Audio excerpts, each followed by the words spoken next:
Good morning students. Start करते हैं 19 अप्रैल की करंट अफेयर्स की एमसीक्यूज सीरीज की class. So let's begin. The first question is which country will host an international summit on Buddhism. कौन सा देश अभी इंटरनेशनल समिट होस्ट करेगा बुद्धिज्म पर? ऑप्शन ए है चाइना, ऑप्शन बी है इंडिया, ऑप्शन सी है ताइवान एंड ऑप्शन डी है श्रीलंका।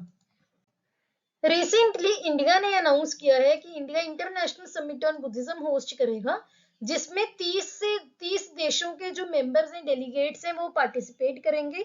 लेकिन यहाँ पे आपको एक चीज ध्यान रखनी है कि चाइना इसमें पार्टिसिपेट नहीं करेगा। चाइना एक्सेप्शन है जो इसमें पार्टिसिपेट नहीं करेगा। ये जो कॉन्फ्रेंस है ये यूनियन कल्चर मिनिस्ट्री की पहली कॉन्फ्रेंस होगी, यानी कि यूनियन कल्चर मिनिस्ट्री पहली बार ऐसी कॉन्फ्रेंस को ऑर्गेनाइज करेगा। किसके साथ मिलकर? इंटरनेशनल बुद्धिस्ट कॉन्फेडरेशन के साथ मिलकर। और जो ये कॉन्फ्रेंस है इसमें कंटेम्पररी यानी कि जो प्रेजेंट ग्लोबल इश्यूज हैं उनको डिस्कस किया जाएगा बुद्धिस्ट पर्सपेक्टिव के थ्रू। ये जो कॉन्फ्रेंस है इसका थीम क्या है? Responses to contemporary challenges from philosophy to practice. और ये कौन इनॉग्रेट करेगा? Our honourable prime minister Narendra Modi ji. तो आपको ये चीजें याद रखनी है, काफी इंपॉर्टेंट समिट है। और जो बुद्धिज्म है ये आपके एंशिएंट हिस्ट्री या आर्ट एंड कल्चर का काफी इंपॉर्टेंट पार्ट है, जिसमें अक्सर क्वेश्चंस पूछे जाते हैं। तो इसका आंसर है option B, that is India. Next question is Starship, the most powerful rocket ever to send the astronauts to the moon and Mars and beyond, built by Starship, जो कि सबसे पावरफुल रॉकेट है, जो जिसकी help से astronauts को चंद्रमा पर और मंगल ग्रह या उसके भी आगे भेजा जाएगा, किस कंपनी या किस ऑर्गेनाइजेशन ने वो बनाया है? ऑप्शन ए है नासा, ऑप्शन बी है ईएसए यानी कि European space agency, option C है इसरो एंड ऑप्शन डी है SpaceX. So recently Elon Musk की जो स्पेसएक्स कंपनी है उन्होंने अपना जो पहला लॉन्च करना था सबसे पावरफुल रॉकेट का, उसका जो लॉन्च है पोस्टपोन किया है due to some technical issues. और उन्होंने बोला है कि विद इन 48 आवर्स हम इस रॉकेट को लॉन्च करेंगे, जिसका नाम है स्टारशिप। ये बहुत ही पावरफुल रॉकेट है। ये जो रॉकेट है इसका यूज नासा, जो कि यूएस की स्पेस एजेंसी है, वो भी करने वाली है मून पे एस्ट्रोनॉट्स को भेजने के लिए 2025 के एंड में। जो मिशन का नाम है आर्टेमिस 3। तो आपको याद रखना है कि ये स्पेसएक्स मिशन, जो स्पेसएक्स कंपनी है उसने ये बनाया है और इसका यूज नासा भी करने वाली है। तो यहाँ पे ऑप्शन में नासा भी दिया हुआ था, स्पेसएक्स भी। तो आपको ये चीजें के लिए क्लैरिटी होनी चाहिए कि बना कौन रहा है और यूज कौन कर रहा है। तो इसका आंसर है option D, that is SpaceX. Next question is which pilgrimage centre is not a part of चार धाम। जो चार धाम है उसका कौन सा पिलग्रिमेज सेंटर, जो नीचे ऑप्शन दी है, वो चार धाम का पार्ट नहीं है। यहाँ पे नॉट दिया हुआ है तो आपको ध्यान रखना है। ऑप्शन ए है बद्रीनाथ, ऑप्शन बी है केदारनाथ, ऑप्शन सी है गंगोत्री एंड ऑप्शन डी है वाराणसी। सो चार धाम यात्रा में रिसेंटली जो हेल्थ मिनिस्ट्री है, यूनियन हेल्थ मिनिस्ट्री, उन्होंने अनाउंस किया है कि जो चार धाम यात्रा पे लोग जाएंगे, अगर उनको कोई भी इशू आता है तो उनको लाइफ सेविंग ड्रग्स डिलीवर किए जाएंगे with the help of drones. तो ये इस वजह से न्यूज में था कि कोई भी इमरजेंसी होगी वहां पे ड्रोन्स की हेल्प से लाइफ सेविंग ड्रग्स उनको दिए जाएंगे।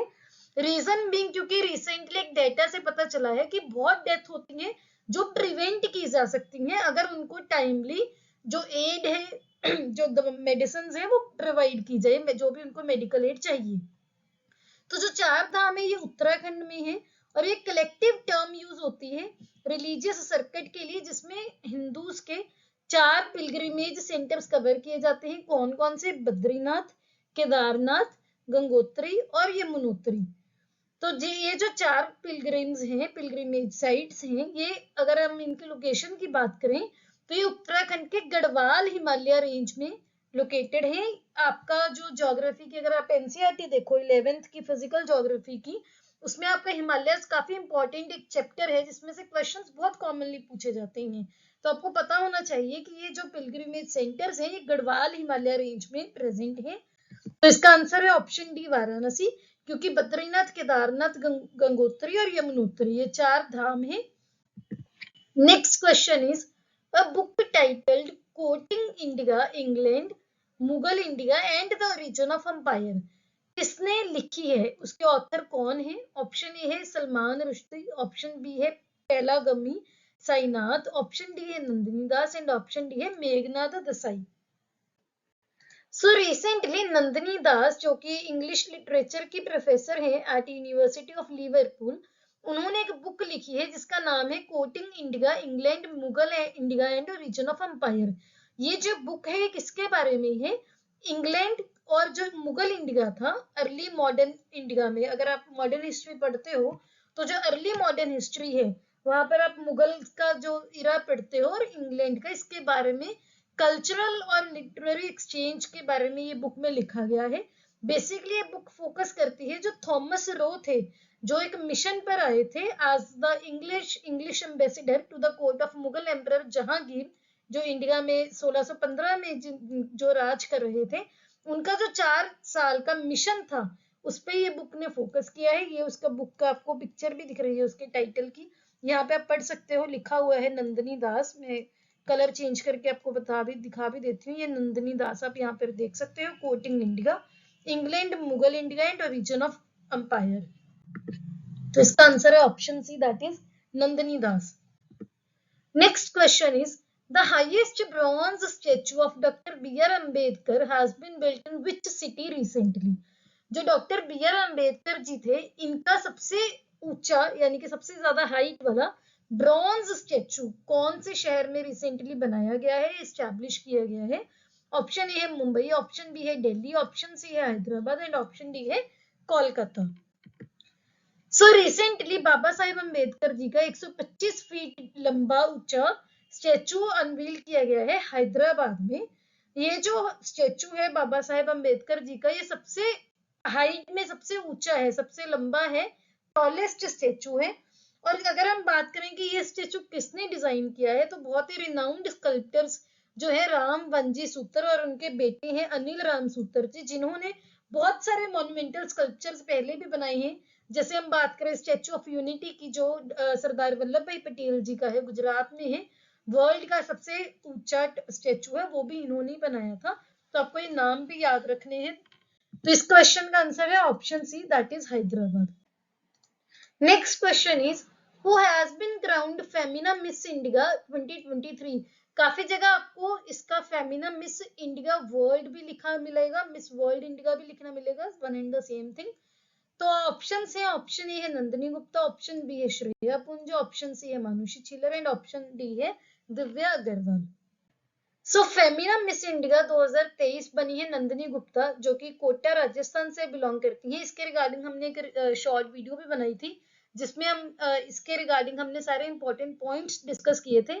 उसका लिंक मैं आपको डिस्क्रिप्शन में दे दूंगी, आप वहां पर जाके चेक कर सकते हैं। Next question is Indian Air Force fighter jets participated with which country in the annual exercise INUCOS 23 held from April 18 to 28?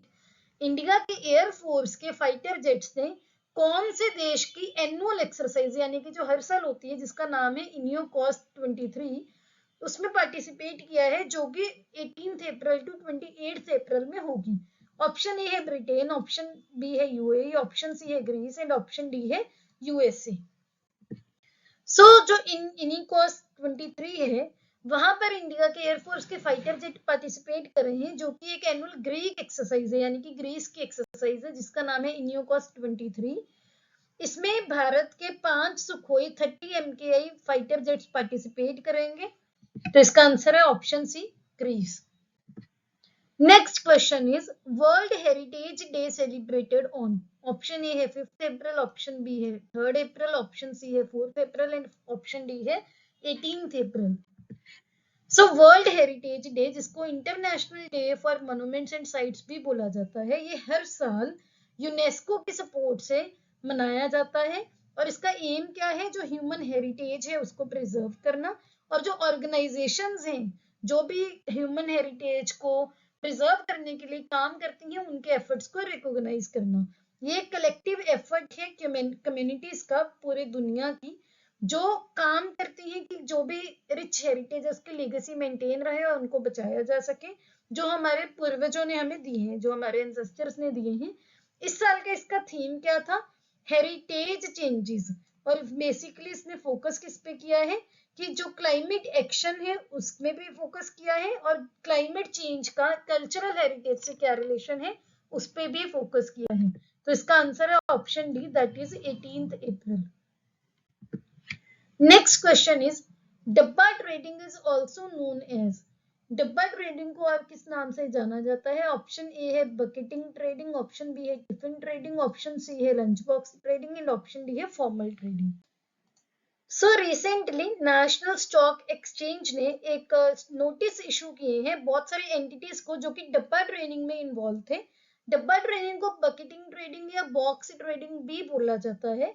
इसका मतलब क्या है कि जो इनफॉर्मल ट्रेडिंग होती है, जो स्टॉक एक्सचेंजेस हैं जैसे बीएससी है, एनएससी है, इनके बाहर होती हैं, इनफॉर्मल ट्रेडिंग होती है, उसको आप बोलते हैं डब्बा ट्रेडिंग, जिसको बॉक्स ट्रेडिंग या बकेटिंग ट्रेडिंग भी बोलते हैं। इसके बारे में हम और भी डिटेल अपनी वीकली करंट अफेयर में डिस्कस करेंगे। तो इसका आंसर है option A, that is bucketing trading. Next question is Kuno national park is located in which state in India? Option A है मध्य प्रदेश, ऑप्शन बी है गुजरात, ऑप्शन सी है Rajasthan and option D है महाराष्ट्र। कुनो national park जो कि काफी time से news में चल रहा है, क्योंकि यहाँ पर जो 8 चीता हमने साउथ अफ्रीका से लाकर कुनो नेशनल पार्क में इंट्रोड्यूस किए थे as a part of project cheetah, तो इस वजह से काफी न्यूज में चलता रहता है। तो अभी भी ये न्यूज में था क्योंकि उनमें से एक मेल चीता वहां से कहीं आसपास निकल गया था, जो जो भी वो एरिया में रखे गए थे, तो उसको वापस लाया गया था, इस वजह से न्यूज में था। और कुनो नेशनल पार्क वैसे भी बहुत इंपॉर्टेंट है, बहुत न्यूज में रहता है, तो आपको पता होना चाहिए कि ये मध्य प्रदेश में है। तो आई होप आपने क्वेश्चंस अटेम्प्ट किए होंगे। अगर आपको इसके आंसर नहीं पता थे, आपने इससे कुछ नॉलेज गेन की होगी। अगर आपने इसकी बिल्कुल फ्री ऑफ कॉस्ट आपको पीडीएफ चाहिए तो मेरे टेलीग्राम चैनल पर मिल जाएगी, जिसका ये यूजर नेम है, और लिंक आपको डिस्क्रिप्शन बॉक्स में मिल जाएंगे। इसके अलावा ये हमारे सोशल हैंडल्स हैं, आप हमें यहाँ पर भी फॉलो कर सकते हैं, जहाँ पर हम एग्जाम्स के रिलेटेड जो भी हमारे चैनल के रिलेटेड अपडेट्स होती हैं वहां पर देते हैं। अगर आपको ये वीडियो अच्छी लगी हो, please hit the like button, don't forget to subscribe to my channel. See you tomorrow at 8 o'clock. Have a nice day.